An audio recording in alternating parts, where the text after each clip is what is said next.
For ReachMD, this is COVID-19 on the front lines, and I'm Mario Nacinovich. On today's program, we'll get a clearer depiction of intensive care units across the country as critical care specialists confront the coronavirus pandemic head-on.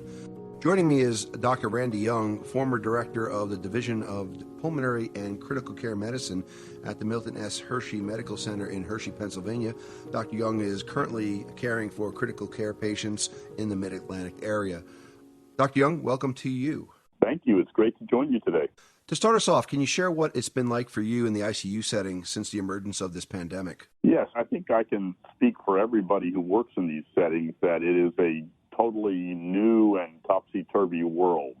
Not only do we have concerns about personal safety for all the healthcare professionals who find themselves in contact with COVID-19 patients, but I think we also have serious concerns about our ability to provide these patients the care that they so desperately need. Not only medical care, honestly, but also emotional care. Working with families and taking into account patients' personal and social concerns was always such a big part of what critical care professionals did. And now we are severely handicapped in trying to meet those needs. We've got people whose families can't come visit, who can't be there to support them. So we're relying ever more on our ability to communicate with those families, not only for medical updates, but on behalf of the patient. It's really a whole different ballgame. And then there are all the medical challenges that come with it. We're still learning how best to care for the respiratory failure and the sepsis-like syndromes and the renal failure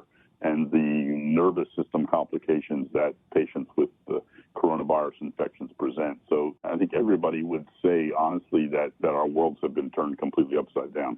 So given the timeline of the virus's spread from China to the U.S. and the staggered fashion in which states started seeing cases, what were some of those challenges you and your team needed to prepare for in advance to respond better once it reached your hospital? Well, I think some of the earliest challenges centered around the lack of available testing and the extraordinary inefficiency of the early generations of testing. It was taking days to get test results back. So not only were we keeping people in isolation long beyond when they needed to be, but we were in that very uncomfortable situation of not knowing what our patients had and having to make some presumptions.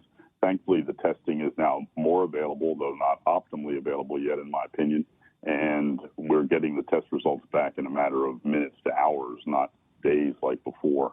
Then I think some of the other early challenges were surrounding what kinds of ventilatory strategies we should be adopting in patients. There was an early back and forth about should we treat them like ARDS patients, and we now recognize that the physiology is very different, but some strategies like proning patients when their oxygen levels continue to be a serious issue makes a big difference, and I think that's a strategy that almost all intensive care units are employing. So we've now become a lot more comfortable with that than we used to be.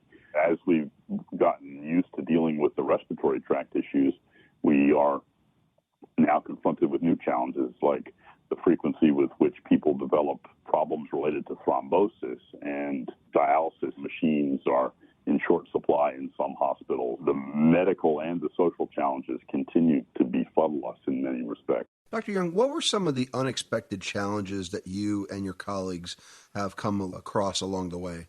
I think the specifics of the lung injury that COVID-19 patients experience caught a lot of us by surprise. I think most of us were expecting it would be an ARDS look-alike, and that our strategies using lung protective ventilation and high levels of PEEP and so forth would be more applicable than they are. I think the frequency with which acute kidney injury is seen in these patients is another one that is people are just now sort of waking up to. The cytokine storm that patients with coronavirus infection so often manifest needs to be suppressed at the very time that you're trying to allow patients to fight off an infection poses a real dilemma. Many hospitals have protocols that involve cytokine antagonists like tocilizumab that we previously used only in sort of well-defined immune situations, such as the cytokine storm that occurs in leukemic patients who've gotten CAR T-cell infusions. drugs that were quite helpful in that setting may turn out to be helpful in the COVID-19 setting as well. So I think there's just lots of things that we don't have any organized history with. We have a lot of anecdotal experience in settings that may or may not be applicable to the current situation, but we're having to rely on those experiences rather than having the result of well-constructed and carried out clinical trials, which are in progress, but for which we won't have answers in quite some time. For those just tuning in to ReachMD, this is COVID-19 on the front lines. I'm Mario Nacinovich, and today I'm speaking with critical care specialist Dr. Randy Young about his team's experiences confronting COVID-19. So, Dr. Young, now that we've got a better sense of the challenges that you and your colleagues have faced in the ICU, let's focus on some of the solutions and adaptations made in response. First off, what were some of the novel workarounds that had to get implemented over time to address staffing and or equipment shortages? Well, I think that the equipment shortages have been a real issue in some areas, such as in New York City, but many parts of the country haven't turned out to be quite as severe as we were afraid. I've personally not had to ventilate two patients with the same ventilator like they were talking about having to do. I think adapting the physical plants of our hospitals to do the best we can to assure healthcare worker safety is one of the most important things. I've been fortunate to work in institutions where we can turn entire ICUs into COVID units and make sure that the rooms are negatively pressurized and that we can have places to don and doff equipment. What we really needed was a whole series of hospitals to be geared up like the highly contagious pathogen units that we contemplated constructing around the time of the Ebola outbreak back in 2014, 2015. There are a small number of those hospitals, but most hospitals were not geared up to deal with highly contagious pathogens like this. I think that we'll all know a lot better a year from now when we really get a sense for how widespread the infection has been. We're needing to figure out how to do all the supportive care for patients, and what kinds of nutrition is important to them, what kinds of secondary bacterial infections are they prone to getting, and so forth. Those are all things that are unknown at this time that we're sort of divining answers to as we move forward day by day, week by week. Which strategies have you found to be more effective in keeping patients off ventilators or minimizing the time that they would need ventilation support? Well, I think patient positioning is turning out to be very important. Even people who are on nasal oxygen or high-flow nasal oxygen strategies sometimes do significantly better when they self-prone and lie on their stomachs as opposed to on their back. So that's one strategy. I think we've learned that we don't need to be so worried about providing them high FiO2s when they're in their early days on the ventilator, and that maybe we can avoid some of the pressure-induced lung injury that we recognize occurs in other settings.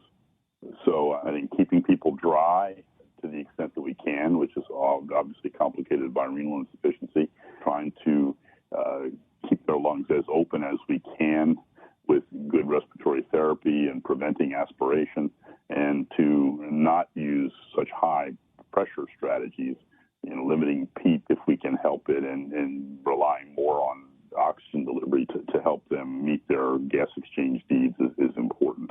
This can all get very, very complicated, of course, in people who have pre-existing heart and lung disease. Having cared for some patients with severe pre-existing COPD poses real challenges because it's very hard to ventilate those people and achieve adequate levels of CO2 excretion and oxygen demand. So if we can't ventilate them adequately because of underlying obstructive lung disease and the superimposed infection, then their renal failure becomes an even bigger issue in terms of maintaining acid-base chemistry and so forth. What about measures designed to protect your staff while delivering care? Were any special protocols implemented on that front? Yes, I think every hospital has really revved up their personal protective strategies. We pay special attention to staff protection whenever we undertake an aerosol generating procedure. Even something as simple as giving somebody a nebulizer treatment can generate an aerosol that is potentially infectious. So making sure we're usually doubly masked if we're in those settings, or wearing positive air pressure masks like PAPR devices and things like that can be highly effective. It's relatively easier when we've got adequate supplies of masks and gowns and things like that, but I know people working in hospitals in Philadelphia, New York, where those kinds of things are constantly having to be cleaned and reused because the supplies are inadequate. I think having the luxury of negative pressure rooms is a real advance. If you get so many air changes per hour, it really helps diminish the viral burden that's in the air, and that it ends up landing on surfaces where they can be acquired and so forth. I think ideally we have people who can work together in two-person teams to make sure that they're appropriately careful in donning and doffing their protective equipment before and after they have a patient encounter. Having people who can do outside the room tasks as opposed to being in the room themselves can be a wonderfully helpful adjunct, so that people don't have to be constantly donning and doffing equipment, because it's during changes like that make people have chances for self-contamination. And having somebody who can go run and get a new IV bag or a new bag of dialysis fluid or another blood gas kit or central line kit, those are the kinds of things that can really increase the efficiency of patient care and, in my opinion, increase the safety of providing that care for the individual frontline workers.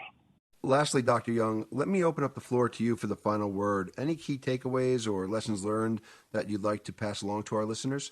I think probably the primary lesson is that, although it sounds a little trite to say it, we really are all in this together. Everybody involved in providing health care and societal support to critically ill patients needs to work together and needs to have each other's back. I think the emotional toll and the toll of fatigue that caring for patients with such severe needs really does exact a price from healthcare professionals. The support that we give each other is so very valuable. I think we're learning new medical lessons that will take a while to coalesce. I think reading organized accounts of people's experience managing respiratory failure and renal failure and cytokine storm in patients with COVID-19, among all the other challenges that they present to us, will be very valuable experience. It's hard to learn those along the way. I think we'll have a much better idea in hindsight once we've accumulated and had a chance to organize and digest that experience. But I think we can't overstate the fact that we need to be better prepared for the next time this comes down the pike. Well, that's all the time we have for today, but I want to thank Dr. Randy Young, not only for joining me to share his experiences, but for fighting the good fight and for continuing to provide such great care for patients during such a difficult time. Our support and gratitude go to you and your colleagues, Dr. Young. Thanks so much. Thank you for letting me join you. It's been a pleasure. For ReachMD, I'm Mario Nacinovich. To access this episode and others from COVID-19 on the front lines, visit reachmd.com/COVID-19, where you can be part of the knowledge. Thank you for listening.